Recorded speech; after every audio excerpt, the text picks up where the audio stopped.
Good day po sa lahat. Ito na po, Ethan Farm po muli. May bisita po tayo ngayon na dalawang doktor from NDA. Ayan po, dito po sila ngayon sa ating farm. Nagbabakuna po sila para sa ating kambing. Ayan, so very thankful po sa from NDA, National Dairy Authority. Ito pong kambing natin ay galing po sa kanila.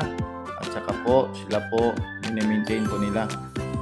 Tinitest po nila yan every 6 months at binabakunahan po. Bakunado po lahat ng ating kambing. Kaya kung gusto nyo po ng kambing, dito po kayo makakakuha ng magandang quality. Galing po ito sa Australia. Kaya ano po, programa po ito ng National Dairy Authority. Kita nyo po, ang gagaling po nilang humuli ng mga kambing para mag-inject po.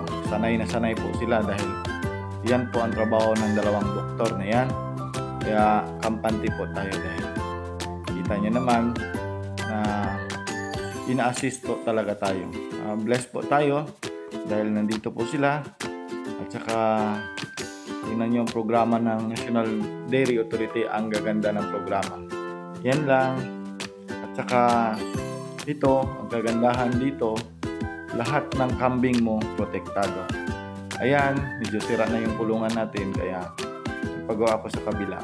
Abangan nyo po.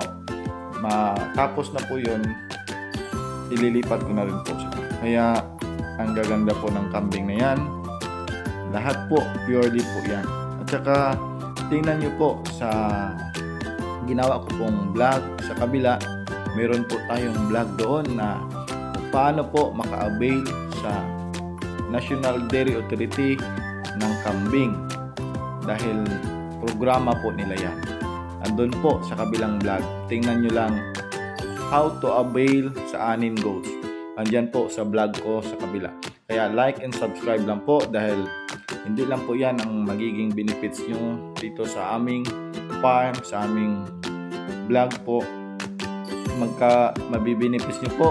Gagawa po tayo ng feeds formulation for the goats. Yung feeds formulation na yan, hindi lang po yan atin-atin lang. Gawa po yan ng ating nutritionist. Mga magagaling na nutritionist. Kaya ipamahagi ko po sa inyo. Kahit binili ko po ng mahal. Sobrang mahal ang idea na yan. Dahil mahal ko po kayo, ipamahagi ko po sa inyo. Yung formulation na yan para sa baka at para sa kambing. Meron po tayong para sa baboy, pero yun po, pagpasensyahan nyo po yung para sa baboy natin dahil negosyo po namin yun. Yan po ay cane livid feeds, pero itong para sa kambing at saka sa baka, dahil mahal ko po kayong magbabaka at magkakambing, ibibigay ko po sa inyo ng libre ang ating formulation. Napakaganda, madali lang pong hanapin sa mga store ang mixing na yan. Meron tayong milking type, meron din tayong grower type for the goats and for the cow. Ayan po, bakunado po. Ang gagaling po ng mga doktor na yan. Hindi po yan sila basta-basta. Dumayo pa po sila dito sa ating lugar para lang po mabakunahan ang ating kambing. Maraming salamat po sa ating mga viewers. Ngayon, Tagalog po tayo muli ngayon dahil sinubukan ko magsalita ng Bisaya before.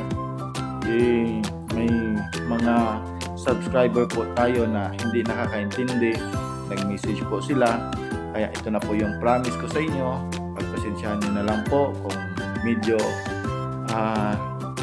hindi masyadong pagbigkas ng ating Tagalog dahil ako po ay Bisaya po, from Jensan po. Pero kung gusto nyo pong pumunta dito, magbisita dito sa farm natin, welcome po kayo.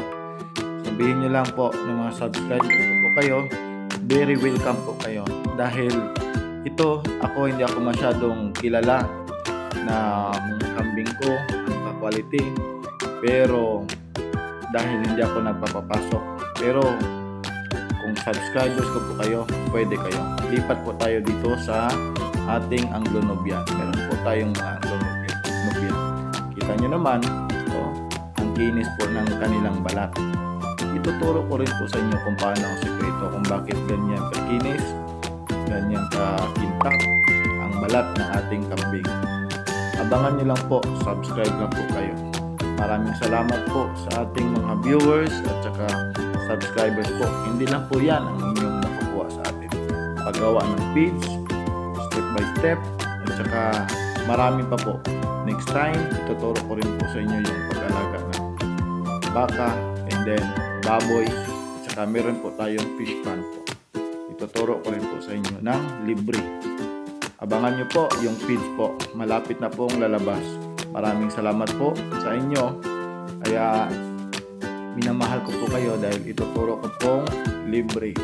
Abangan nyo aking mga subscribers. Kayo po ang inspirasyon ko. Kaya gagawa po ako ng video. Ayan po. Nakagaling naman ang ating mga doktor. Kaya tingnan nyo naman. Ang gaganda ng ating kambing dahil alagang-alaga po yan ng doktor. At saka meron po tayong feeding program. Ayan, message lang po kayo. Maraming salamat po. Happy New Year po sa lahat. And then, ayan, bibigay ko sa inyo kung ano ang gusto nyo po na ma-avail po ninyo. Turuan ko po kayo paano maka-avail ng sa anin goats. Tingnan nyo po, meron na po tayong gawang vlog dyan kung paano maka-avail ng sa anin goats. Once again, maraming salamat.